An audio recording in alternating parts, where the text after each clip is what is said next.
For those of you who've just logged in, we're just going to give it a minute or so for the others to log on. Thank you.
Ayush, you can hear my voice okay? Yeah. Okay. A very good evening to those in India and the East, good afternoon to Europe, and good morning to those waking up in the United States. My name is Rudro Chowdhury. I'm the director of Carnegie India. It gives me great pleasure in welcoming you to the sixth in our series called The India and the World on and around COVID-19. This is indeed a very special webinar jointly hosted and co-organized by Carnegie India and the Institut Montaigne in Paris. We at Carnegie India are committed to bring to you top-line analysis based on deep and collaborative research, especially in this time of a complex health emergency.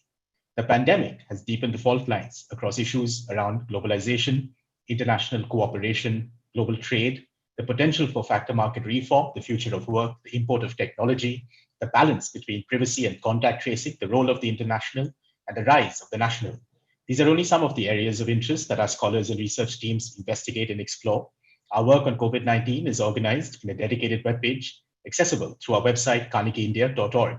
Today's webinar is titled Coronavirus and the Future of India-EU Relations. How exactly the current geopolitical shifts will impact and affect India and the EU's approach to international affairs remains unclear.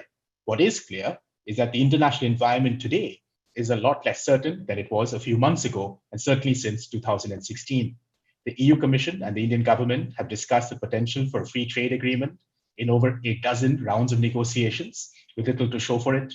A Green Deal within the EU, setting new standards for manufacturing and industrialization, remains a sticky subject. The role of China remains a matter of much speculation.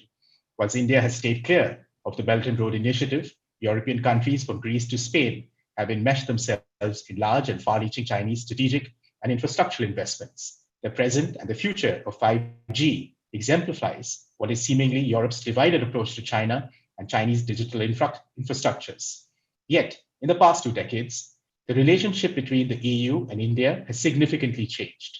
Apart from rising levels of trade, there is much that can be said about the potential for cooperation in defense, energy, pharmaceuticals, a common vision for the future of data, and greater opportunities for cooperation in the Indo-Pacific.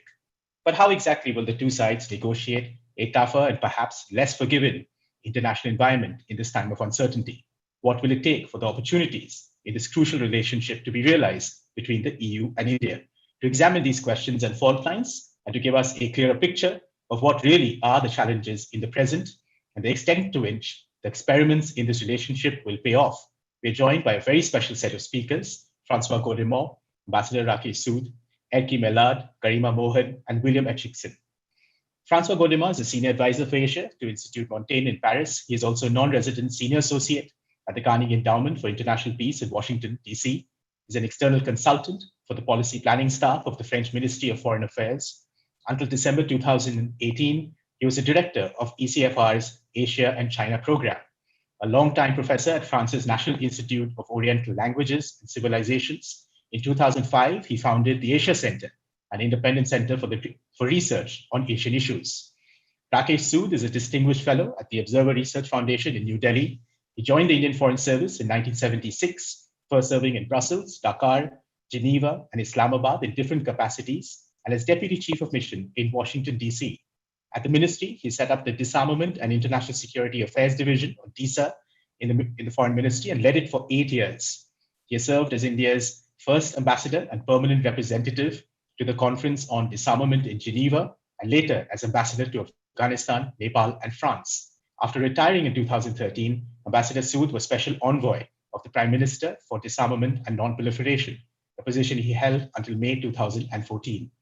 Dr. Garima Mohan is a fellow in the Asia program at the German Marshall Fund. She focuses on European policy in Asia, Indian foreign and security policy, and maritime security in the Indo-Pacific. Prior to joining GMF, she was the acting team leader and coordinator for the EU's Asia-Pacific Research and Advice Network, which supports EU policymakers on issues concerning the Asia-Pacific. Erke Melan began his career as the assistant to the permanent representative in Brussels for Airbus. He then joined the French Ministry of Foreign Affairs in 2002, first as the head of the India section, and then as a part of the EU Constitutional Treaty Task Force. He served as the deputy head of mission in China and in Italy.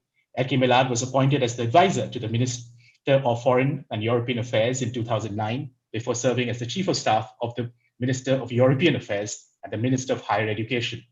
In 2016, Erke joined EDF Group as Senior Vice President, International Relations and Diplomatic Advisor to the CEO.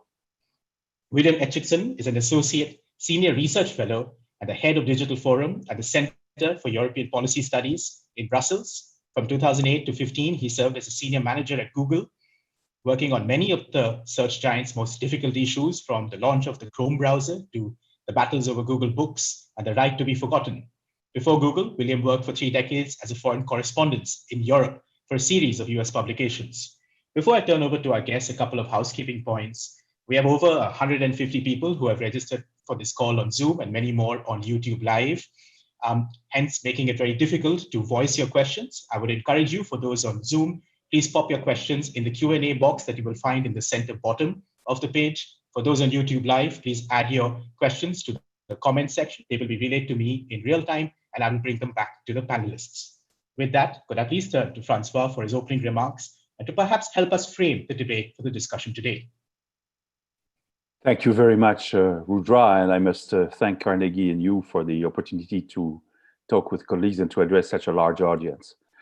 I will start with what sounds like a joke, but isn't. We should celebrate the appearance of a trade surplus of India with EU, and even Europeans should in fact celebrate it.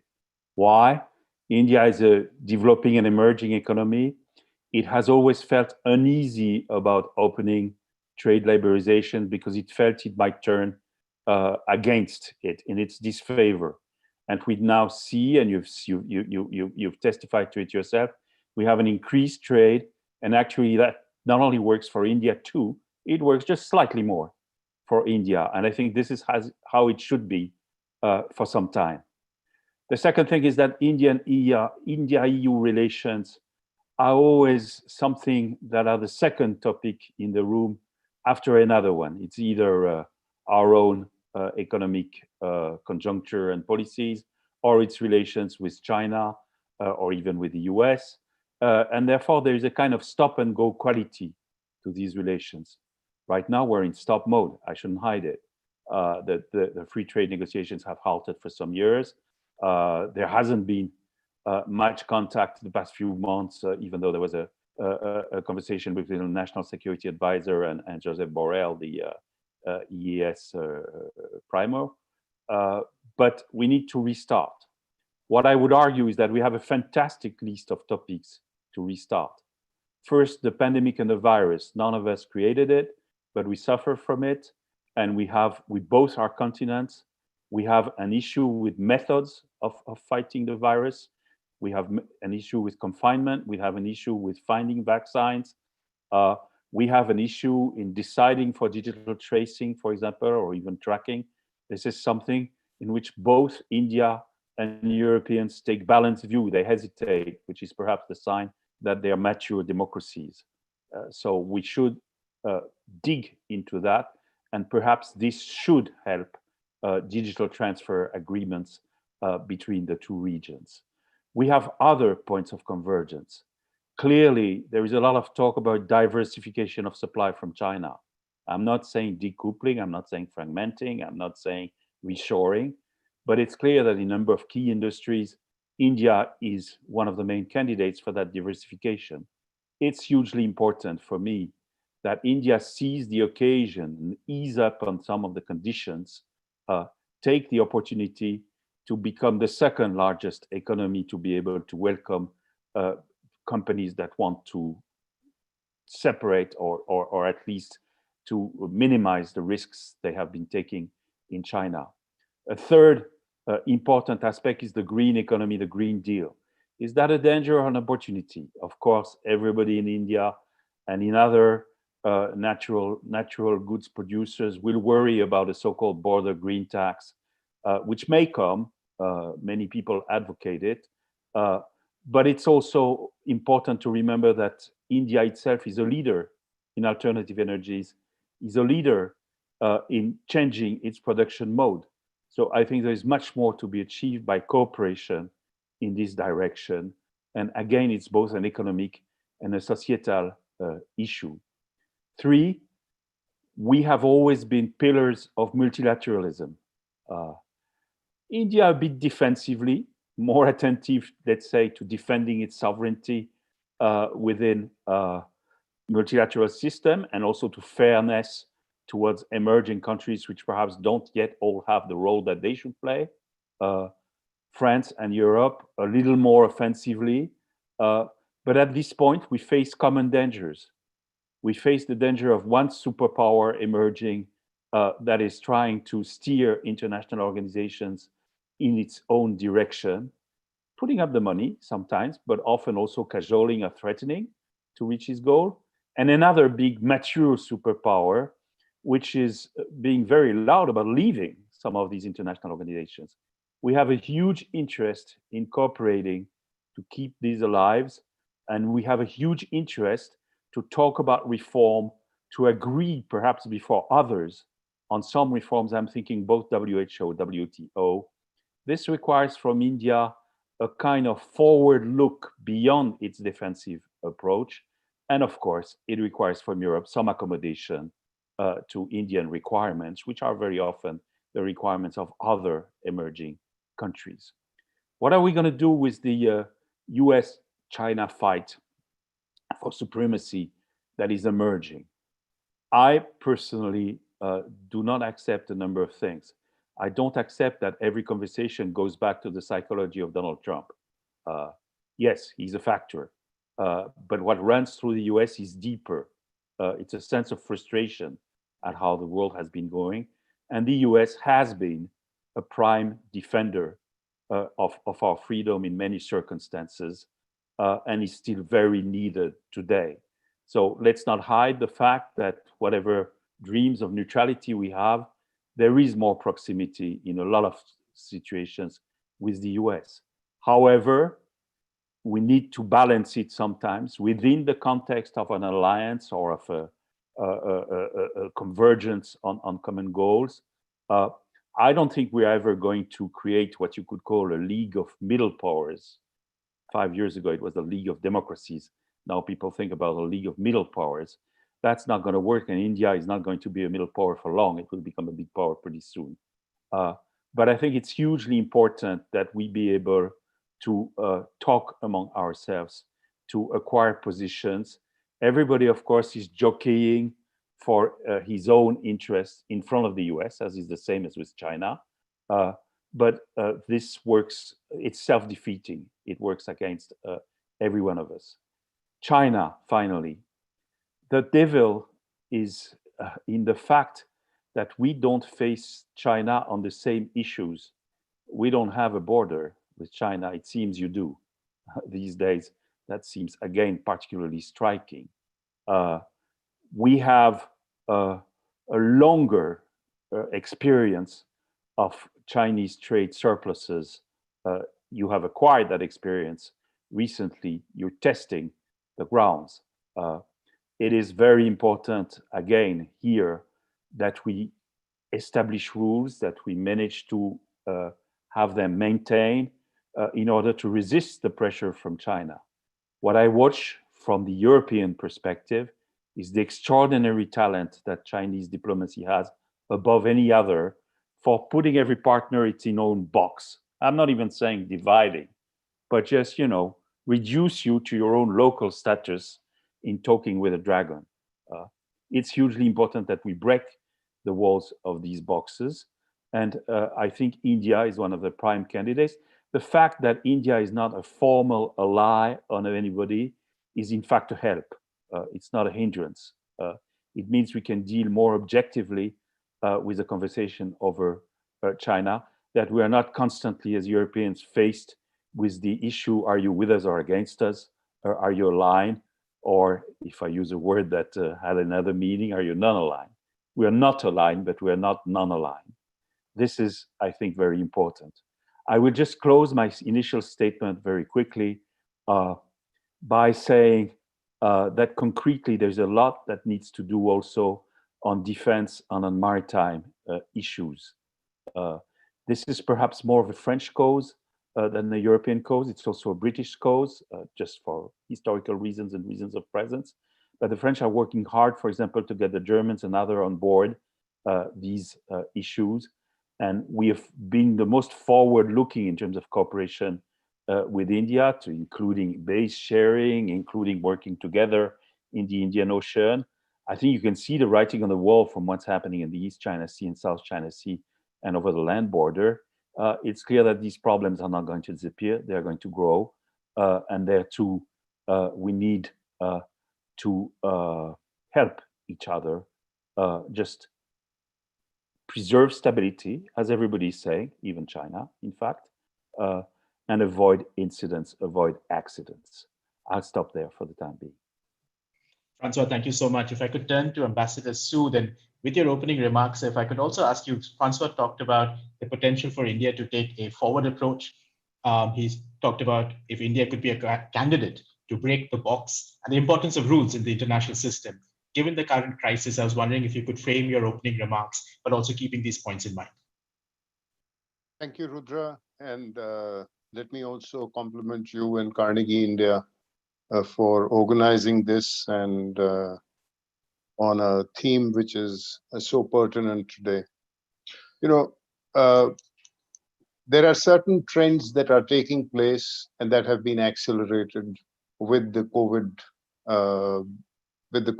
health crisis, global health crisis, coupled with the global economic crisis, which is bringing about the political shifts that we are all witnessing.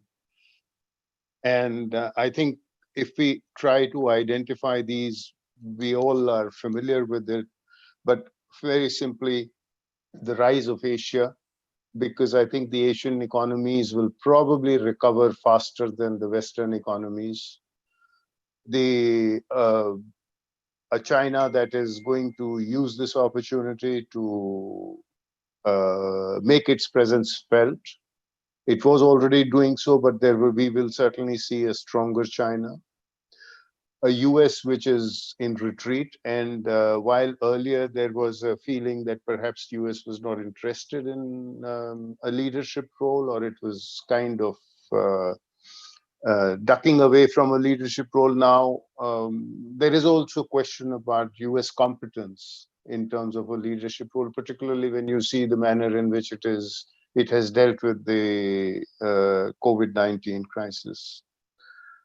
Europe, which is incredibly preoccupied with, first of all, just this crisis, and then a whole host of other internal divisions. We've seen the kind of discussions that have taken place between the North and the South, the frugal Europe and the more impacted Europe. We saw the impact that Christine Lagarde's statement that ECB is not here to close the spreads. We saw the impact it had. I mean, the sense of solidarity, essentially, in EU is something that is, EU has to do a fair amount of soul searching to be able to find that sense of solidarity. I mean, there was a time when EU had there was, let me put it like this, that there was a time when the Franco-German axis was the driver of the EU, because in a sense, backing it was the US.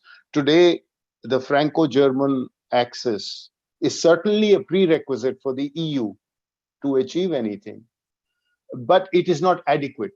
I mean, we have seen the kind of resistance which Austria and Netherlands and others on the Corona bonds, as it were, they have raised.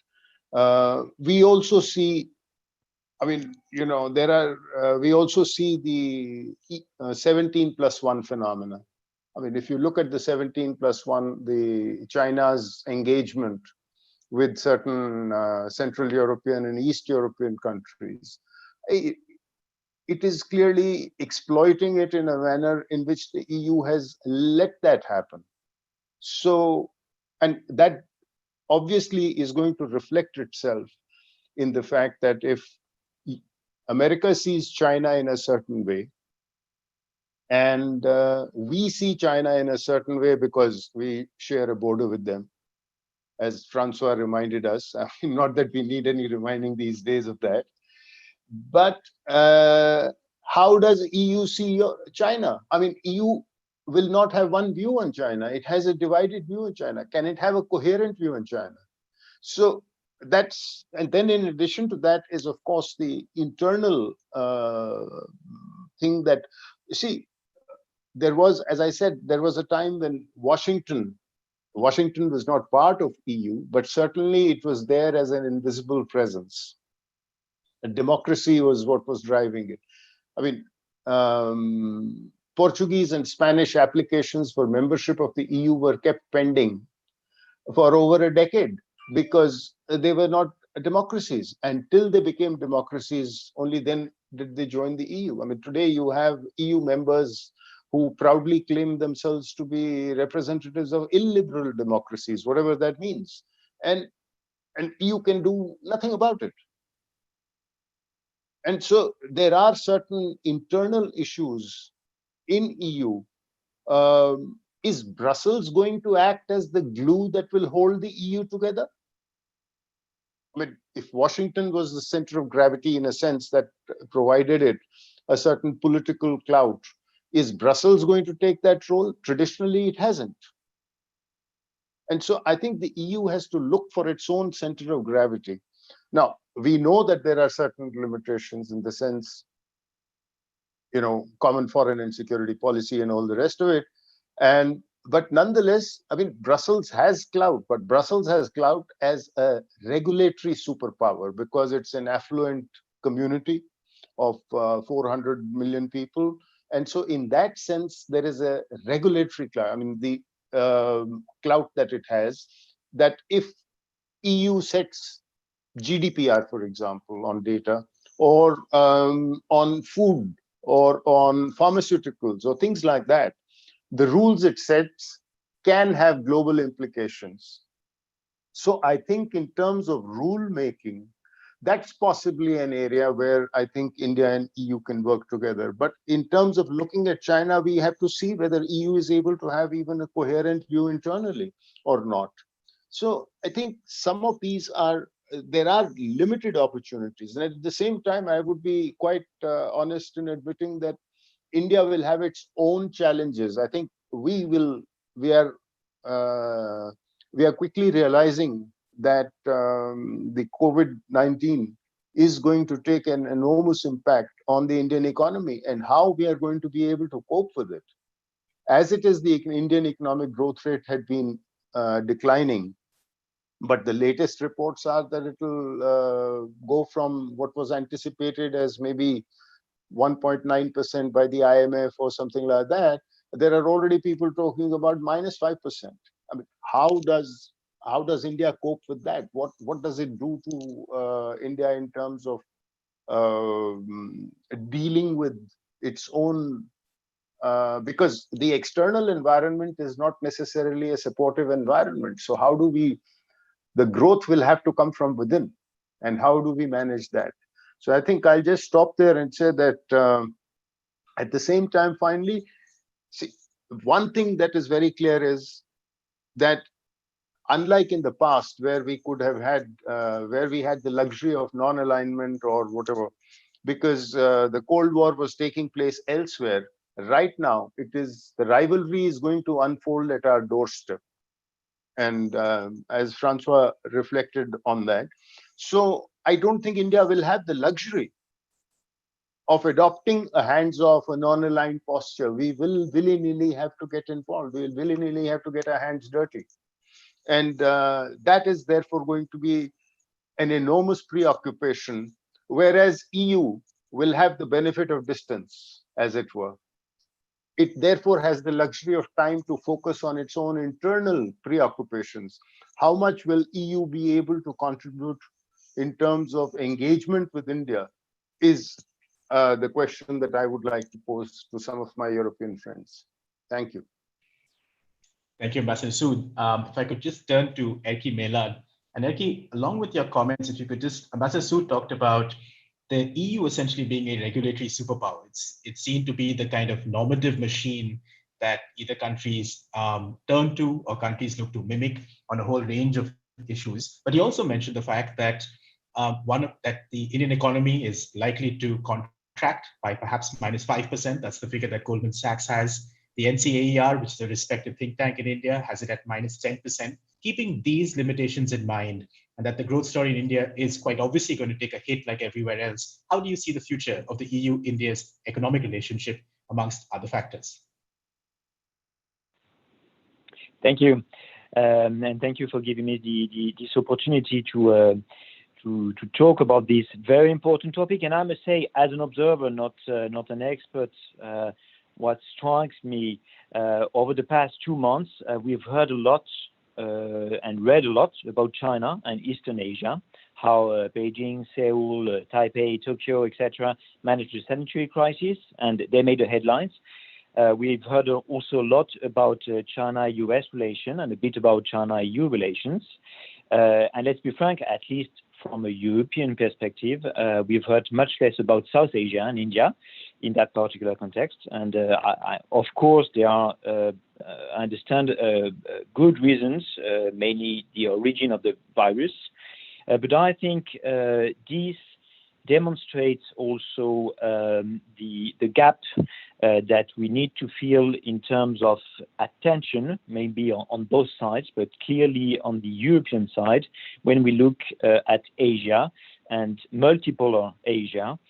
India is clearly too often not at the center of the radar. So thank you very much for this opportunity to Carnegie and to Institut Montaigne. I think it's a timely discussion that we are having today. To come back to your question, then I would like maybe to raise a couple of points.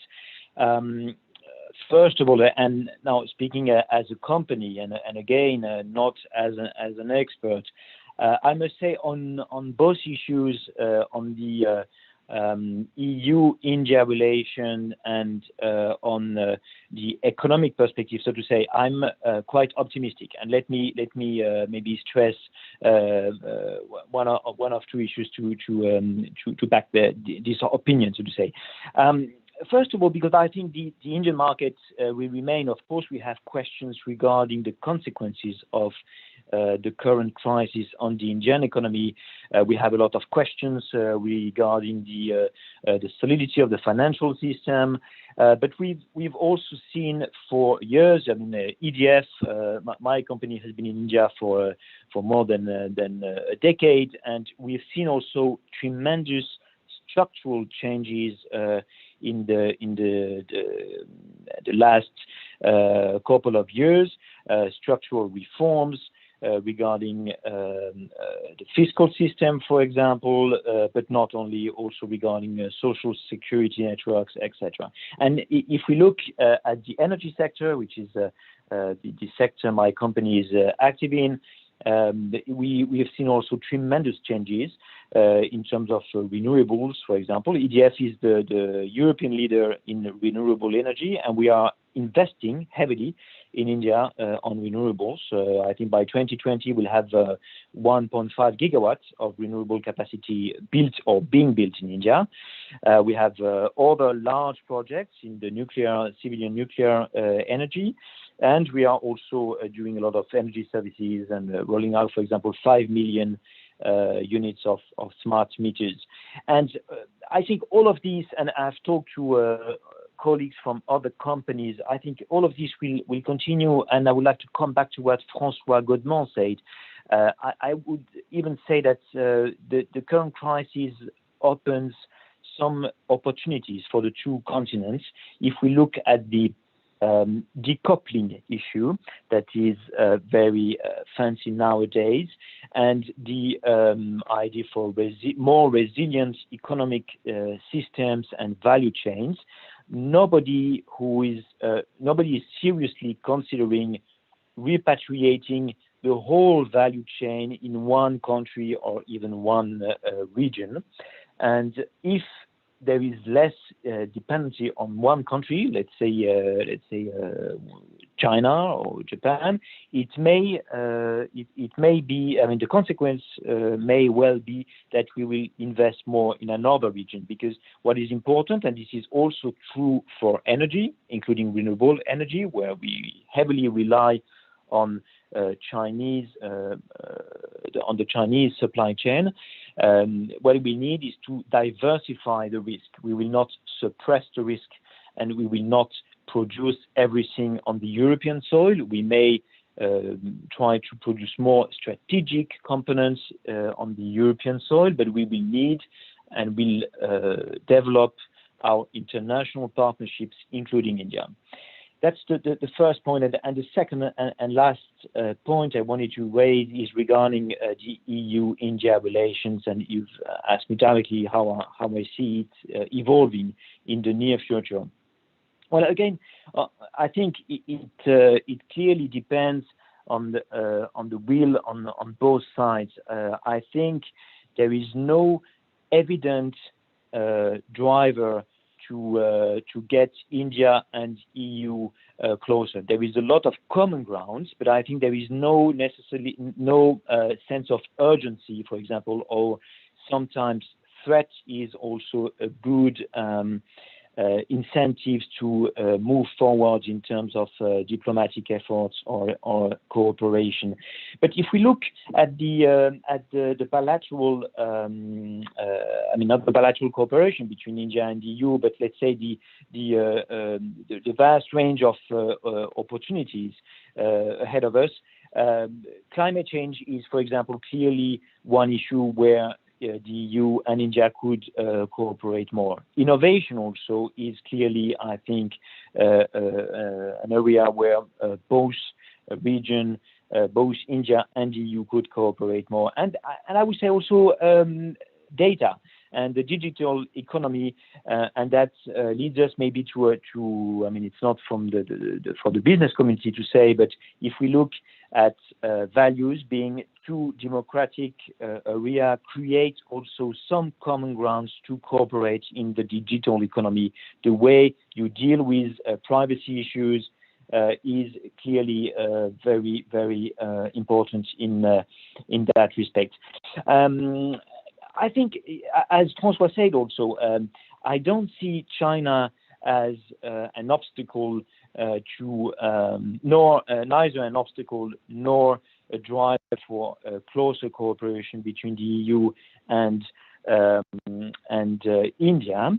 But I would say that, and that's to comment on what Ambassador Sword said about the European views towards China.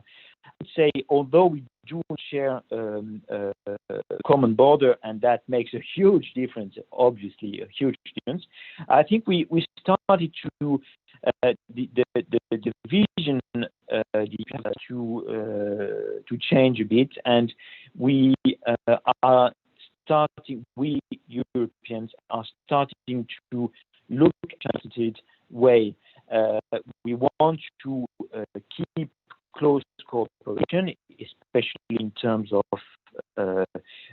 economic. We are also aware that China is clearly a competitor, and even sometimes can be an adversary in something. So I think that creates also some common ground for a closer EU-India. That is, I think Europe and India have a huge.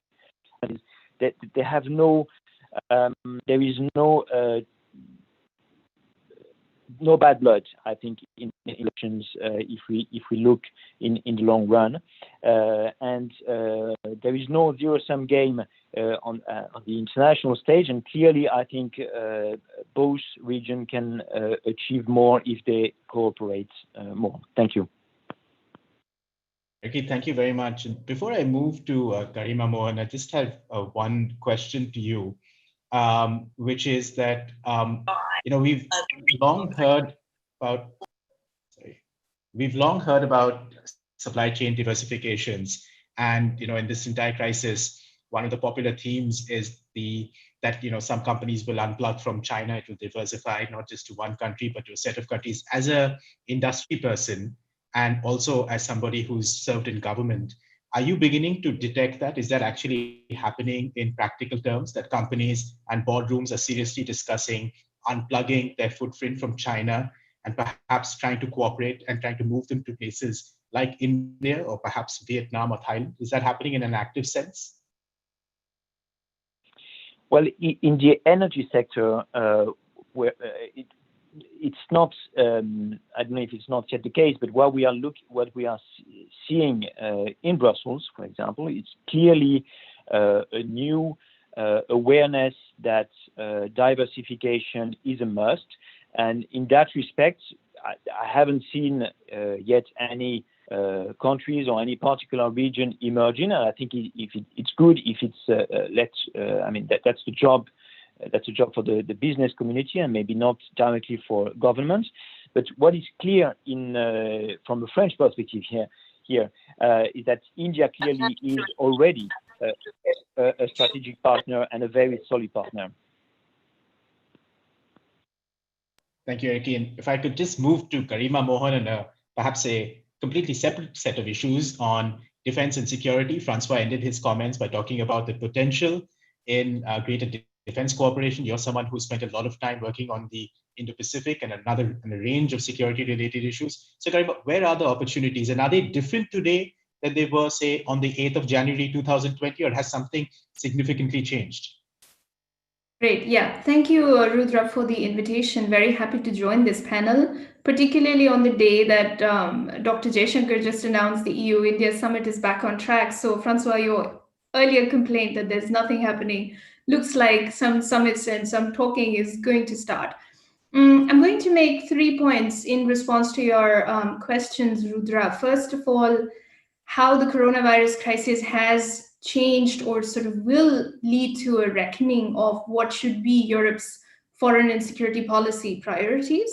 Second, I'd like to talk about what that means for EU-India relations in particular.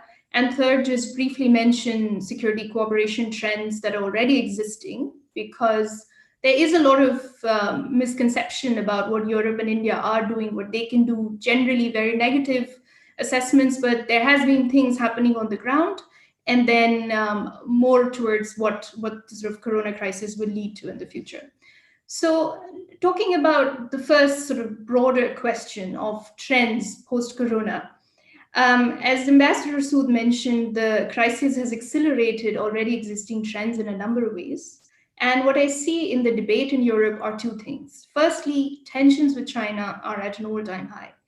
Yes, there are divided views of China in Europe, but particularly the Chinese response to the virus, including sort of overdrive of diplomacy in Europe, the whole question of supply chains, the mask diplomacy, has elicited some very strong responses from Brussels. And there has been a sort of other member states have backed that. So yes, Brussels has a clout or lack of a clout on certain areas, but in this, it has definitely been leading the debate. And secondly, what does it mean for Europe's definition of what constitutes a security threat? In the past, there was less for us in India to do with Europe because their priorities were understandably their immediate neighborhood, Russia. But hopefully with the corona crisis, there will be an understanding that impacts the dynamics in the Indo-Pacific will have an impact. What's happening in Asia can directly impact European security and prosperity. So I think these two things taken together have led to a sort of subtle shift in the debate that we see in Europe today. where there is an understanding that we need a better policy on China. And in order to understand China's behavior as an actor in international relations, we need to look at what it is doing beyond the European borders. So we need to understand what's happening with the rest of the world. And here, when we look at debates on 5G technology, on disinformation, on Chinese influence within political elite, media, academia, even before Corona, Europe was talking to Australia, Europe was talking to Japan, and even India on these issues. So our understanding of what constitutes a security threat is now broader in Europe. And there's also an understanding that we need to talk to other partners in order to understand how to respond to an increasingly aggressive China. So what I found really interesting last week is Europe's top diplomat Borrell, addressing German diplomats, argued that in order to have an effective China strategy, Europe needs better relations with Asian democracies. So this understanding that you cannot have isolated China policy, you need to work with Asian democracies. I think that's an important shift in European rhetoric. And even before the Corona crisis, given the rift in the transatlantic relationship, given China's increasingly assertive behavior, a number of countries were looking at what could be Europe's approach to the Indo-Pacific. Of course, France has been the pioneering country, but behind the scenes, Germany, Netherlands, Denmark, a lot of these countries are actually looking at what could be a policy response, what could a European strategy look like. So I think this brings me to my second point. If Europe is looking towards partners in the Indo-Pacific, this is a huge opportunity for India. And it is a huge opportunity to recast Europe-India relations. We already saw the shift happening pre-Corona. 2019, Europe released a pretty substantial India strategy, which I would encourage everybody to take a look at. Before that, Europe's approach to India was rooted in this very 90s idea of development aid, working on modernization goals. But this strategy from last year represents this shift. And I have to say it was pioneered by Paris and Brussels. Berlin and other capitals are still lagging behind. But this understanding, and I quote from the paper, they see India as an important geopolitical pillar in Asia. And the understanding that India needs to be a strategic partner, in effect, broadening the definition of the strategic partnership. We've seen this trend already pre-Corona in 2019. And then, of course, Borrell, when he took his position, his first big trip was to India with the Raisina dialogue a month after taking his position. So yes, there are, of course, path dependencies where Europe sees India as difficult to work with, slow, bureaucratic. India sees Europe as we don't understand what's going on in Brussels and what are the different institutions doing. But there are constituencies of support, and there are groups within Europe that are pushing for a more strategic partnership with India.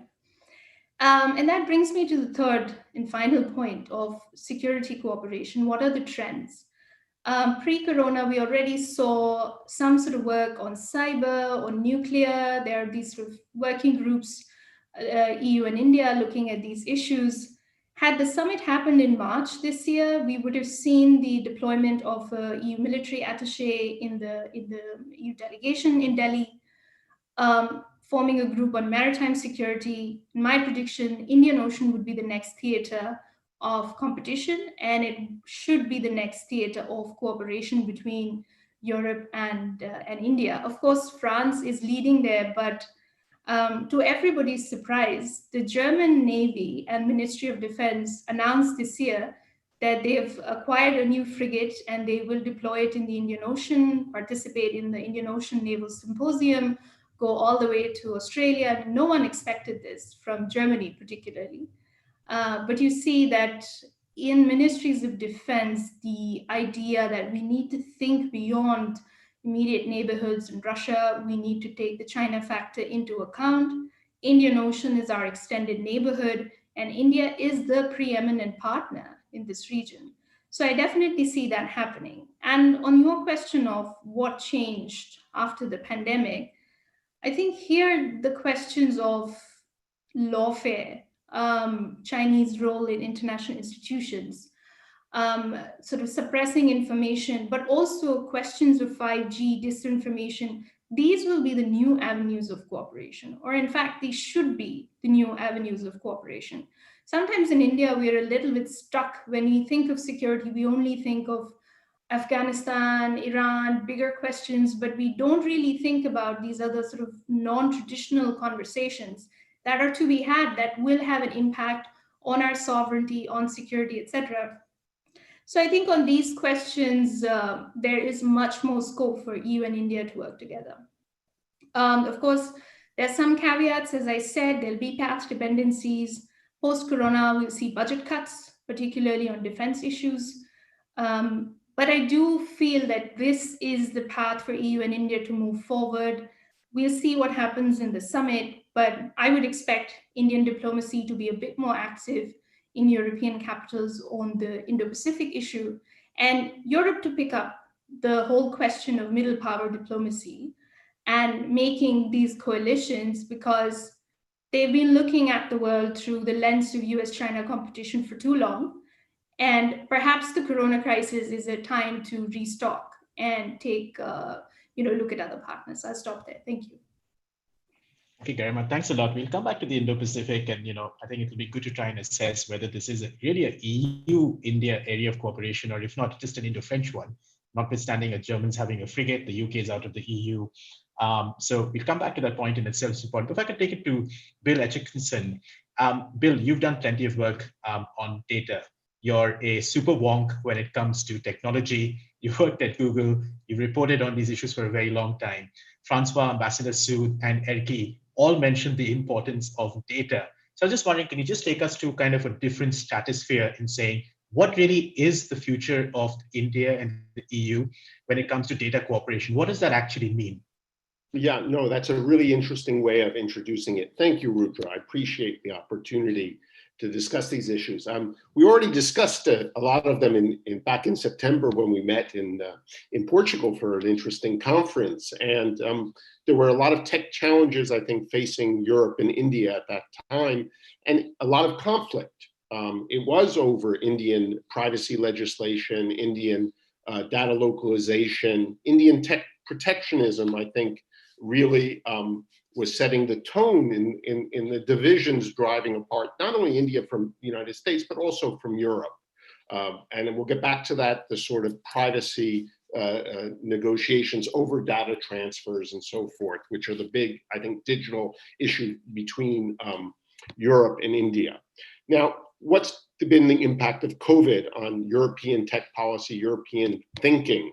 I think it's you could say that big tech has had a good COVID in the sense that we're talking now by Zoom. We communicated more and more virtually. So the importance of tech, I mean, you buy only things on e-commerce now, you don't go to stores in our daily lives. And Europeans are more and more aware of that. But I think they're also more and more frightened that they believe Europe, that America and China control these tools and the digital future, and that there's more and more of a need to rein in big tech. And for Europeans, big tech doesn't mean India, it really means America and Chinese big tech. So the buzzword I'm hearing a lot in Brussels, out of Brussels, is tech sovereignty. We need to be technologically sovereign. Now that's a fuzzy term, and really the Commission hasn't done much impact or assessment or really defined it. It could mean, just investments to help European startups or research initiatives. I mean, sort of innocuous stuff. Or it could mean more protectionism, more data localization coming out of Europe. I think it was interesting, the coronavirus controversy that has erupted. I believe there was a similar debate in India where the European governments wanted to control these apps that were being put on people's smartphones. And the tech companies, essentially Apple and Google, were pushing back and saying that they didn't want to give government control of a centralized database. So, I mean, I think there's some hypocrisy in this idea that Europeans will protect privacy better than necessarily the American or American big tech. But So we are hearing a lot about tech sovereignty. I think the general trend in Europe and elsewhere in the world is more obligations on tech companies. The tech companies will be responsible for counterfeits and unsafe products they sell or that are sold on their platforms. They'll be more and more responsible and liable for the content that is on their platforms. The collaborative economy, Uber or Air, will be more and more pressured. There was a French court decision to accept as employees their drivers. They'll have to collect taxes for governments. More and more responsibilities, and I think that goes in a sense where India is going as well. I think the big debate in the next year in Europe and in the United States will be similar, is on the liability of these platforms. It's called the Digital Services Act, DSA. It's meant to replace the e-commerce directive. The e-commerce directive said, platforms weren't responsible for things put on them or sold or said on their platforms unless they were told it was illegal. With the DSA, it could change that. It certainly will change that balance, and they'll get more responsibility to either know their customer or know the person's speaking on their platforms, and they'll be more responsible for taking it down faster or face more liabilities. I think that is the big priority in policy making. There's some antitrust rethinking too. With the Digital Services Act, we're going to have something called digital gatekeepers. These aren't monopolies, but these are platforms that are considered too important and they should face special obligations. You can imagine it's going to be the big Americans essentially. Now, what does all of this mean for India? Well, since we talked, I was surprised. The big negotiations are about adequacy, whether India's privacy protections are up to European standards, or at least that's how the Europeans see it. And that would mean that India would have to back away from data protectionism, data localization. Before COVID, the last meetings I had in Brussels, they were actually, the negotiations were going better than people expected. The privacy law wasn't seen as so dangerous. I'm not sure where that stands now, and I'd like to hear from everyone and discuss it. But I do think that is the single driver or signal that we'll see, whether India can get adequacy under EU privacy law. And I think overall, India and the EU have similar feelings about being overwhelmed by American or Chinese big tech, and they have similar sort of policy reflexes to make the platforms more responsible. Whether it becomes protectionist, I think that's the big open question. So I'd like to hear. Thank you very much. Questions. Yes. Thank you very much. And on the data point, I'll also come back to Francois and recollect your fantastic paper where you argued that India has the opportunity to take the middle path when it comes to technology between the US on one side and China on the other. But before that, I'm aware that Erkki Melat has to lead us a little early. So Erkki, if I could just ask you what might be a slightly unfair question, which has less to do with the EU and India, but you spend a considerable amount of time in China. You have represented a company, Airbus, that builds planes in China. If I can just ask you, given China's recent positions, whether it's on Taiwan, whether it's Hong Kong, whether it's a border with India, and especially at a time when the world is kind of reading from the effects of COVID-19, what is Xi Jinping thinking, according to you? What does China's near future look like? Well, that's a very large question for someone who has to unfortunately leave the room. I'm not taking the French lead here, but I have to unfortunately to jump in another meeting in a few minutes.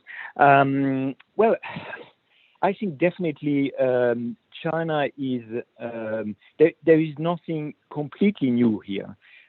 What we've seen during this crisis is an old trend, but François Godement is a much more qualified expert and an old China hand, and he can comment on that in a much more informative way than myself. But I would say that decades ago, so to say, there was a debate in Washington, in Brussels, in Paris, to see and there was some sort of a bet to engage China and trying to see if China could change its diplomatic, economic and political course and liberalize itself gradually. At that time already, many people, not only from security circles, criticized that approach and said that China would choose its own path, and that could lead to more confrontation. Now, saying that doesn't mean that we are heading towards a new Cold War and that this is already that history is already written. I think we've talked about interdependencies and mutual intertwined economy and value chains being spread all over the world. Although there is a decoupling movement, I think this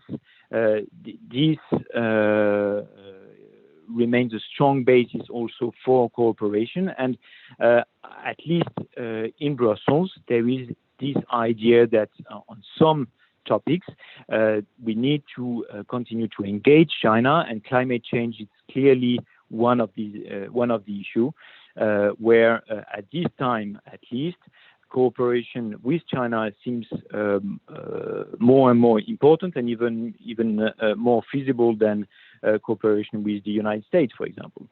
So sorry about this, maybe short and not definitive answer, but that was a tricky question.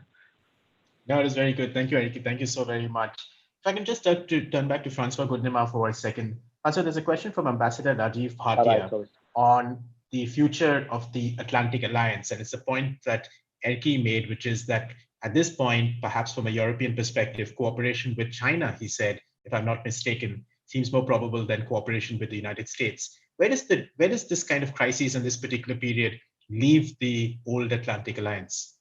And I'll come back to the Indian position here in a second, but just to get a larger sense of how do you see that? I don't think it's accurate to say we can't cooperate with the United States. There are different layers within the US administration.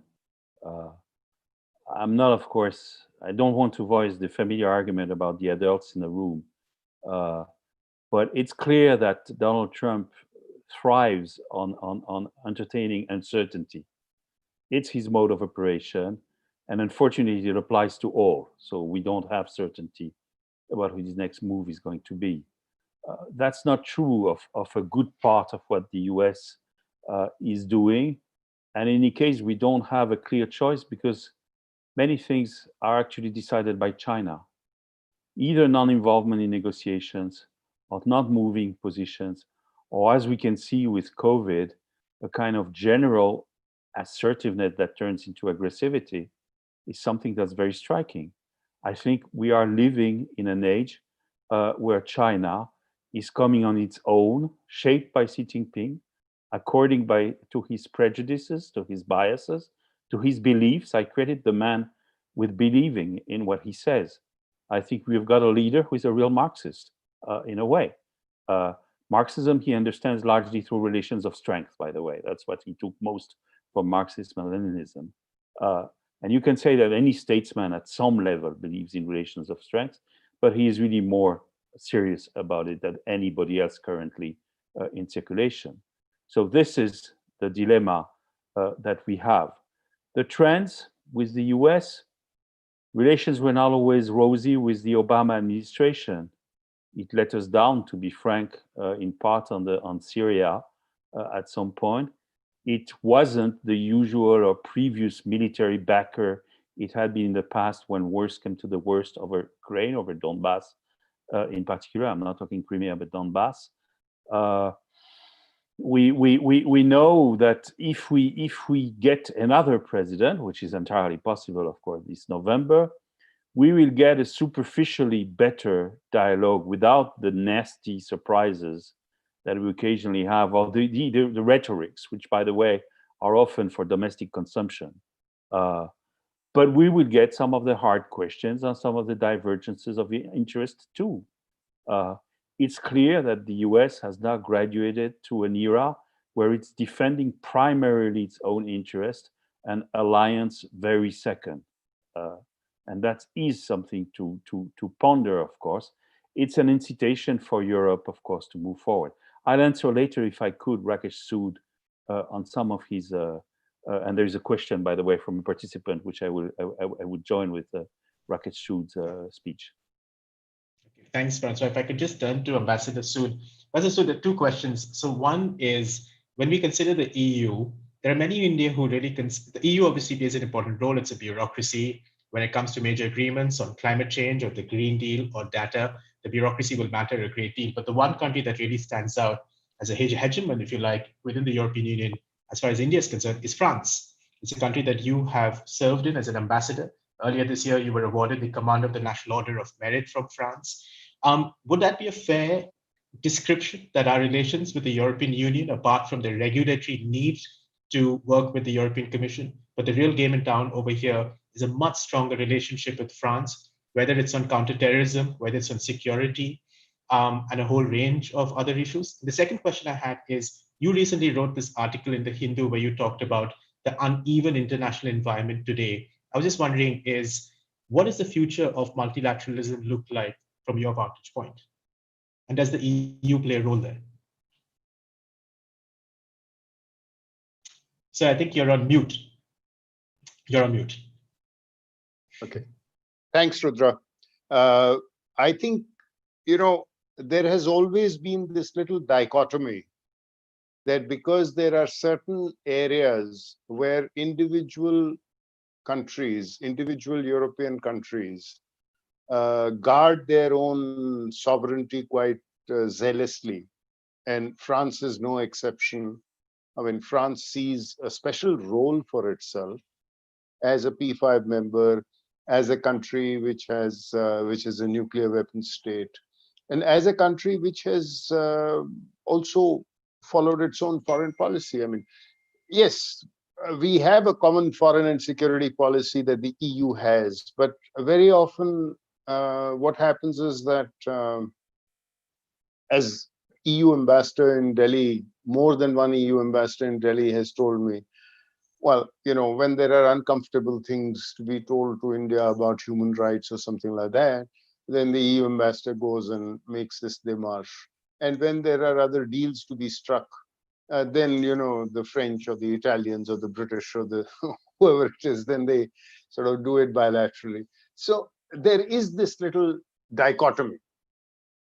And this is not going to go away for the simple reason that there are certain core competences, areas of core competence that Brussels has.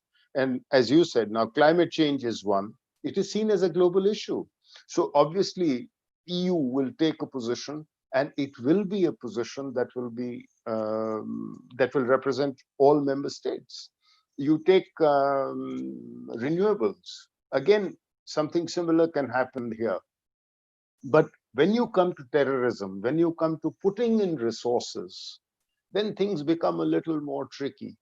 And each EU member state likes to retain its own sovereignty. And so quite naturally, rather than come to the lowest common denominator, which is what a decision from Brussels would reflect, if we want to maximize our cooperation, then neither France nor India would like that potential to be diminished by what is acceptable to, let us say, some of the other countries, and who would then diminish that potential or put it down to a common accepted level for all the EU member states. So that is a dilemma that is not going to go away, because different countries have different capabilities. Brussels has certain capabilities. I'm not denying that. But I think Erki made a very interesting point, when he said that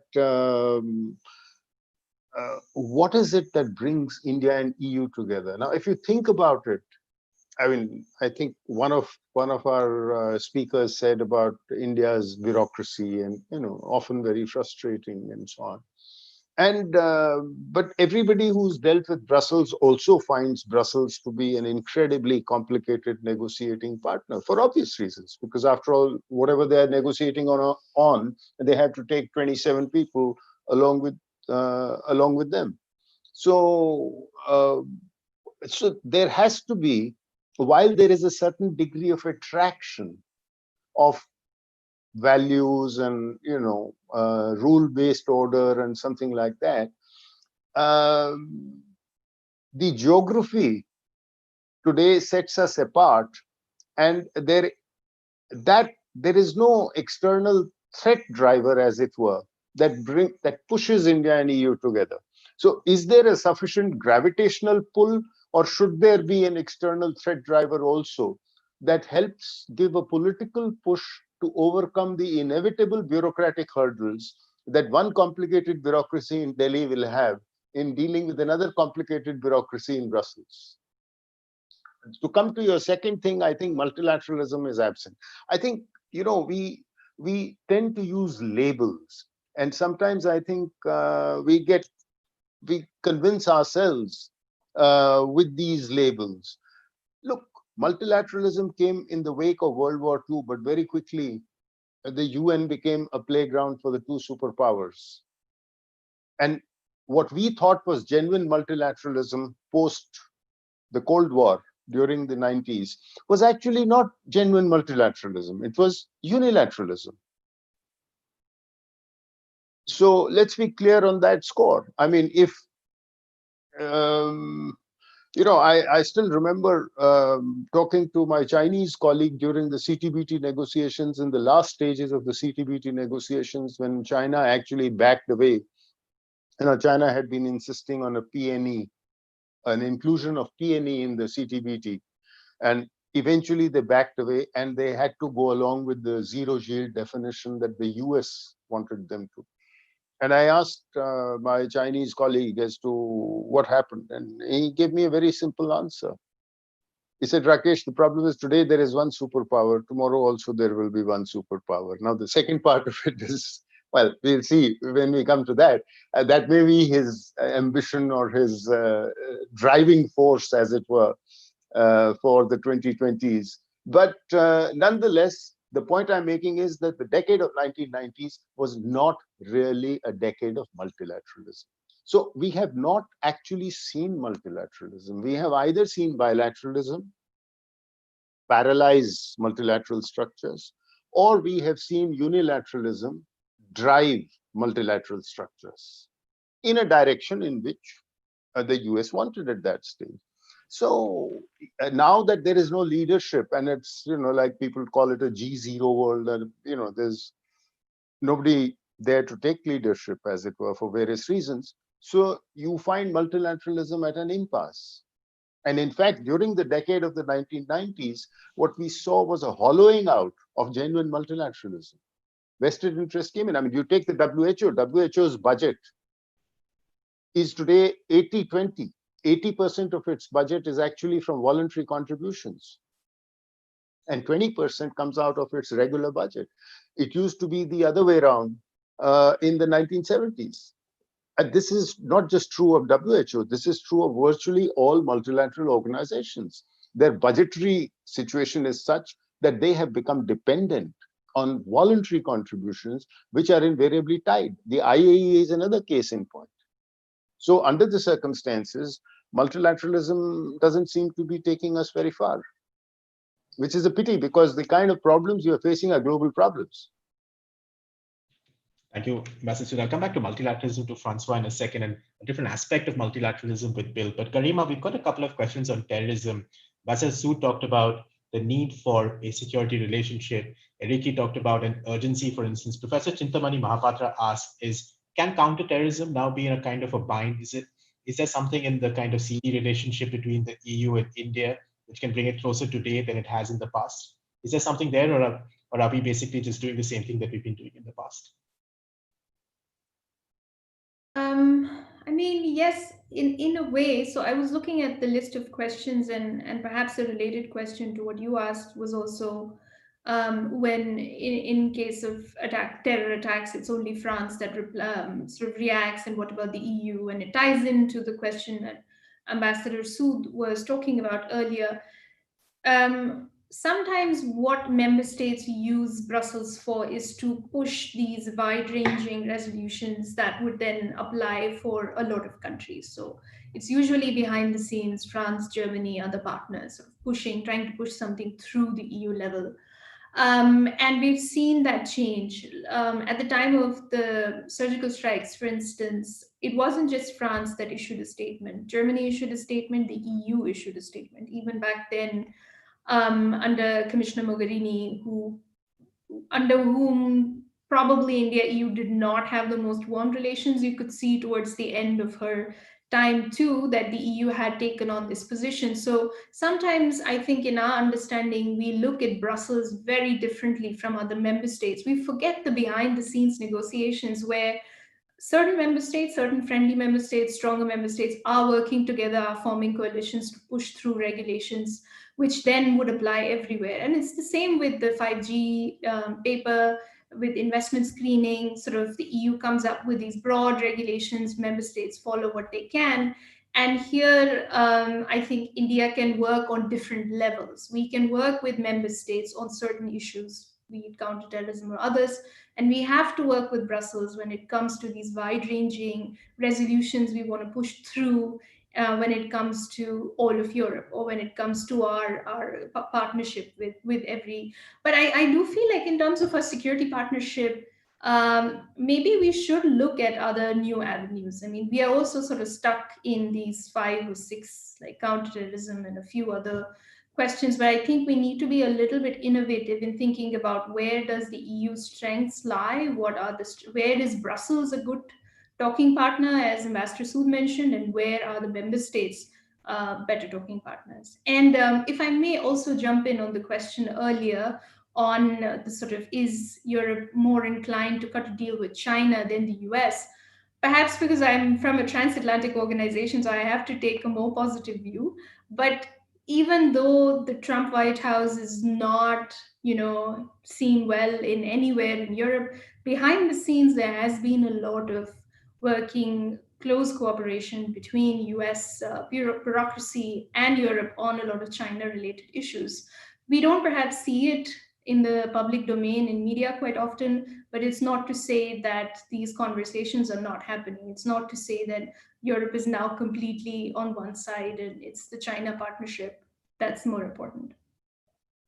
Rima, thanks. We've only got a few minutes left, so I'm going to club a couple of questions in a little bit of rapid fire mode. But if I could take one to Francois Godemont before I come back to multilateralism, there's a question on human rights from Khalid Iqbal and Nafiz Ahmed. And the question they have is that, has the EU been too muted when it comes to human rights issues in Kashmir? I read that with interest, and I thought it's strange when Rakesh, Ambassador Sood, talked about illiberal democracy in Europe, because I thought many of us are tempted to say that about India. Of course, today there are illiberal traits in India's management. We all know that. They appear from time to time. They concern minorities or regions. It's a tougher attitude, also generally to public physical opposition. Because I am a specialist of China, I make a huge difference between illiberal democracies and people's dictatorships. So everybody knows we can be full of reproaches, as the Indian press would be, by the way, to a number of decisions that can be made in India on a day-to-day basis. You can find any list. And yes, when there is a relatively strong and unified government, which up to now is the case, the temptation to strike a little harder is there too. But I don't think that's the primary issue in Europe-India relations. We do have a lot of questions at EU Parliament. We do have constituencies and NGOs, but presently, for example, I would worry more about how strong is Europe going to be in practice on the future of Hong Kong, because that's a major both human and strategic and economic issue, than I would be on some of these issues.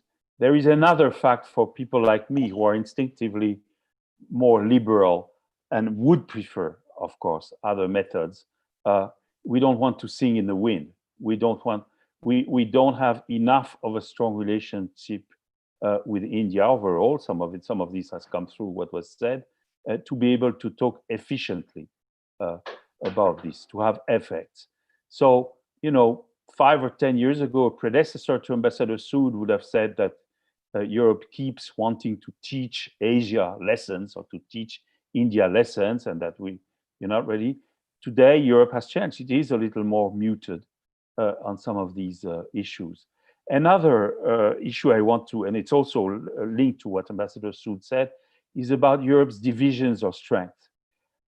I recognize some facts in your description, Rakesh, and they are nicely put, but I think it's too static.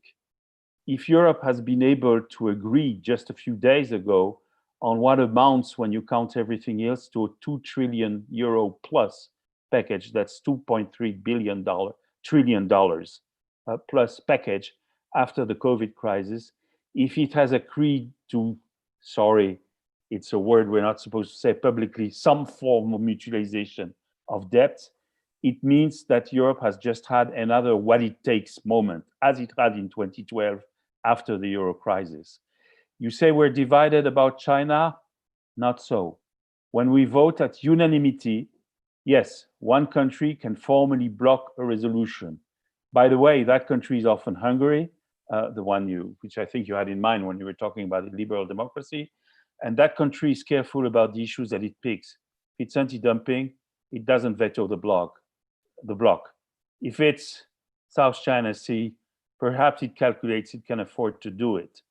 But there is actually more unity, and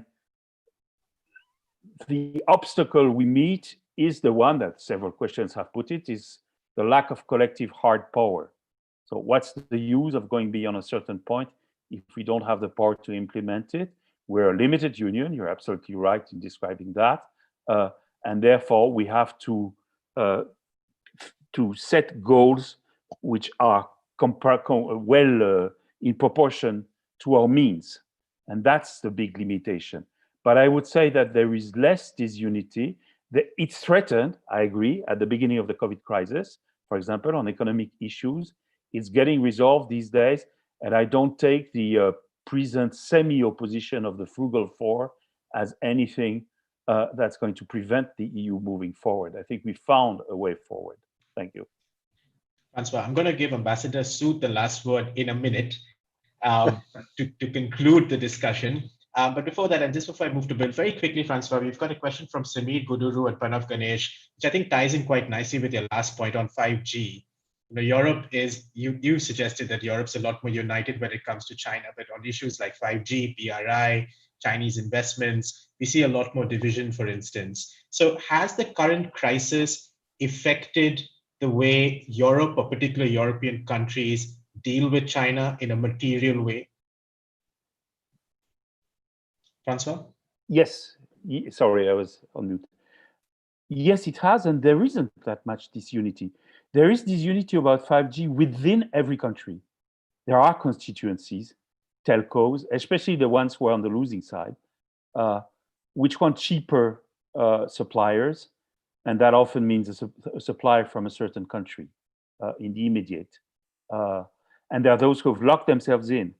But if you look at the overall picture, you have a growing list of countries which are not moving away from 5G because we want 5G, but moving towards a more secure way of getting suppliers. And if you look at the EU's collective move, you'll find that the guidelines from the EU are very strong, actually, if you care to read them. And that does not mean that a certain supplier will disappear immediately from the whole picture, but it is different from what is being painted. So I think that's quite important. On issues that has been mentioned before, but the issue of medical supply, and frankly, I don't want to disparage the Chinese mode of operation because they've been extremely good at this, building pharma industry, building a mask industry, being able very quickly to retool production. The Taiwanese did it also, by the way. Seems to be a cultural trait, not a political trait. And so, of course, we should learn lessons from that. We are looking partly to India. It is very important. In fact, I understand very well the restriction on exports of certain medical products during the COVID crisis in India, because you've got a huge population to care. But it's extremely important that you build your own status in the near future as a reliable exporter, because you are logically the next best producer of some of these goods, barring reshoring, which, as Erki said, and I think reshoring is a kind of ideological objective. In some high quality, in some high value goods, it can work, but it can certainly not work all over. Francois, thank you. And Bill, you've waited very patiently. If I come to you, if we think about data technology and we take a step back and we think about multilateralism, the term that comes to me is the geopolitics of standards. So, and what I mean by that is we have a world now where different parts of this universe seems to have different technological standards. And that's what we seem to be arguing, whether it's GDPR and India on privacy, or whether it's the EU and Japan on data access. Can you foresee a world in the near future, perhaps jettisoned by the current crisis, where we look at stabilizing the geopolitics of standards, where we look at new structures for data access, data transfer, for privacy, for data portability? So basically, do you foresee a kind of a togetherness when it comes to these cutting issues? So, I mean, we did discuss data transfers a lot in my discussion with you, original discussion with you, and you did mention that Europe is sort of a regulatory superpower, and I think that's still the case, especially on data transfers. There are negotiations at the WTO on e-commerce and data transfers, which I don't think necessarily are going to go. So there's going to be divisions. Let me structure this answer. There will be divisions. In America, I think basically the company owns the data. In Europe, the individual owns the data. And in China, the state owns the data. And I think India is probably closer to the European concept, although I'm not an expert. And I think that Europe's privacy protections under the GDPR have been exported to Japan, to Israel, to around the world. And I think the goal is to export them to India as well. And I think that will be the key negotiation between the digital negotiation if India adapts the sort of European individual owns the data model.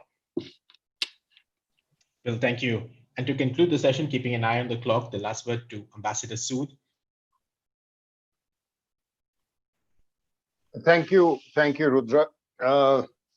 Francois, well, my point was not, I fully take on board everything that you said, and I've followed the debate. I also followed the German Constitutional Court's ruling and things like that, and the rumblings that it created from Karlsruhe.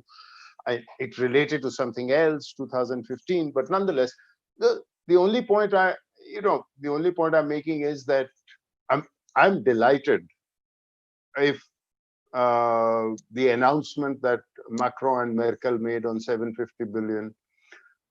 I thought there were still some rumblings from the Frugal Four about whether the 500 billion that is supposed to go as a grant, whether that has been agreed or not yet agreed. But if it has been, then much more strength. It shows that the Franco-German driver is strong and is going to make a push for it. I was only talking in terms of certain factual things, that the expansions that basically took place have taken EU in a direction where Brussels authority is grappling with finding, the nature of decision making in Brussels is such that it is complicated. I don't think even you will deny that. And so therefore, when it comes to, I won't deny it. So therefore, when it comes to one complicated bureaucracy in Delhi trying to negotiate with another more complicated bureaucracy in Brussels, which has to keep getting its clarity from different important capitals, then in order to get things to a conclusion, you need a solid political push. And what happens is that the political bandwidth just gives up.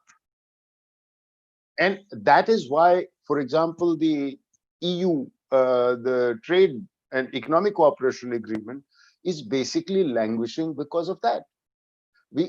Yes, everybody agrees that it would be a great thing if we could get it through, but it just seems so difficult that governments change and people change and so on and so on. And that's where we end up. So that's the only thing. I mean, but yes, in the long run, but unfortunately, political leaderships don't always think in the long run. I mean, you and I in think tanks can think in the long run. So we see that there is great merit in India and EU. There is great commonality of approaches in terms of the interest in a rule-based order. I fully agree with you. And when I mentioned illiberal democracy, I was not being critical of EU or any such thing, but I was just saying that yes, it changes the character. It is such a sharp contrast to when you kept Spain and Spain and Portugal waiting for over a decade for membership. So therefore, there are certain things which you cannot do today, and because it is politically more difficult. Now, whether the 17+1 will permit you to take a unified position on China, well, yes, you have now reacted. Although the rules on foreign investment coming into certain sectors was probably driven more by Trump's efforts to acquire the German company than it was by necessarily Chinese investment. I think that became a spur which kind of pushed Brussels into announcing that decision. But nonetheless, it'll be interesting to see, because China, having worked its way through 17+1 over the last 8 years, is not going to give up that influence, especially when now core G7 members are part of BRI and all the rest of it. And Greece is now is the latest member of the 17+1. And whether how that will play out is something that it would be interesting to see, because it's going to be, all it means, but my basic thrust of what I was saying was that there is only that much political bandwidth. And so therefore, what happens is that it will take up so much internal political bandwidth in European capitals to get a common position on China, that whether that position, how far or how divergent that position is from that India has, it is impossible to even predict today. And it was that kind of a difficulty that I was talking about. And that is why I think some of the areas, I mean, I like Garima's point and I like Bill's point, that we have to see where Brussels has core competence. And we have to find a way of engaging in areas of core competence. As long as those areas of core competence are also of value for us, they enable us to work together. So I think the political focus has to be to find areas of core competence. And I think that can give traction to India-EU, in addition to giving traction to India's relationship with different European member states, which I don't think is going to go away.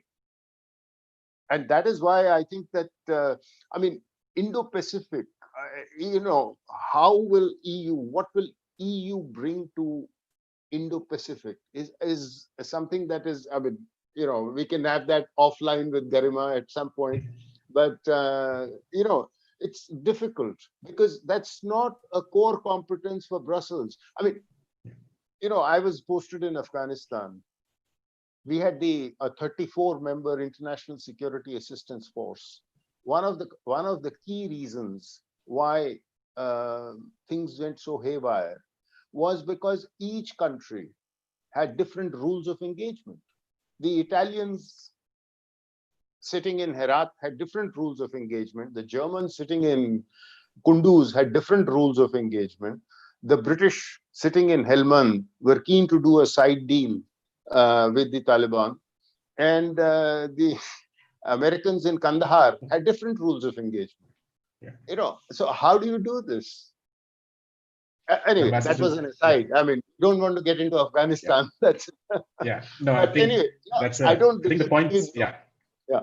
But it was just to, I guess I accentuated it a little more. That was perhaps warranted. So to that extent, I take your point. So very quickly, Francois, you've got sort of 30 seconds. You want to come back? Sorry, Francois, you're on mute. Yes, I'm on. Very quickly, Rakesh, I gather you're not yet fully convinced by your EU geopolitical union, and I agree it's difficult.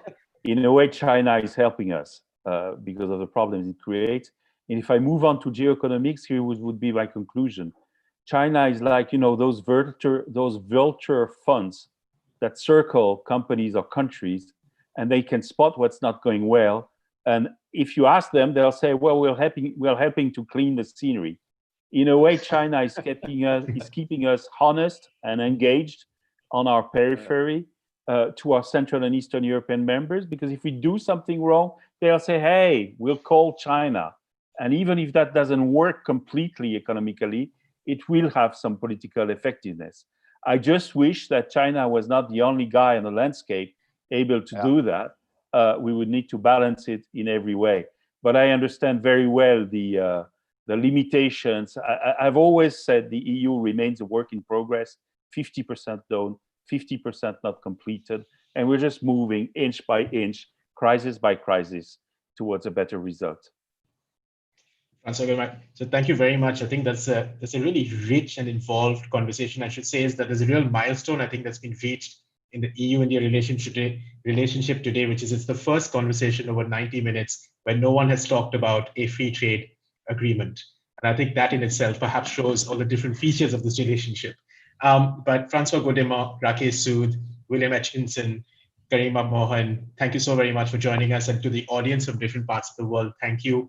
We will be back soon. I'd also like to thank our producers of India and the World, Nandita Singh and Rahul Bhatia from Carnegie India, and our co-hosts, the Institute Montaigne, for all their work in helping us put this together. Stay tuned. We will be back soon next week on the US, China, and India. Thank you very much, and good evening.